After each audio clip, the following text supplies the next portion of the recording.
آج کل ایک افواہ بہت پھیل چکی ہے کہ قرآن پاک میں جو بال نکل رہے ہیں ان کو لوگ نبی علیہ الصلوۃ والسلام کی طرف منسوب کر رہے ہیں کہ یہ بال ان بالوں کو نبی علیہ الصلوۃ والسلام کی زلف عنبرین تصور کر کے یا منہ مبارک تصور کر کے وہ عوام الناس کے سامنے پیش کیا جا رہا ہے۔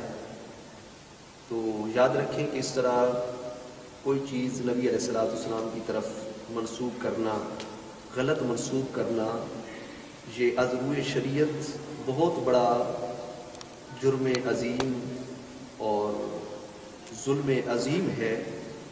ہم کو چاہیے کہ ہم ایسی باتوں سے ہمیشہ گریز کریں اور اپنے اکابر علماء اور مفتیان دین شرعتین کی جو آراء ہیں، جو تحقیقات ہیں، جو ان کے فتاوی مبارکہ ہیں، تو ہمیں ان پہ عمل پیرا ہونا چاہیے۔ حدیث پاک میں ہے کہ جس کا مفہوم ہے، نبی علیہ الصلوۃ والسلام نے فرمایا جس نے کوئی غلط بات میری طرف منسوب کی فلیتبوأ مقعدہ من النار او کما قال علیہ الصلوۃ والسلام، تو وہ اپنا ٹھکانہ دوزخ میں بنا رہا ہے۔ تو خدا را ایسی سنی سنائی باتوں میں ہرگز نہ پڑیں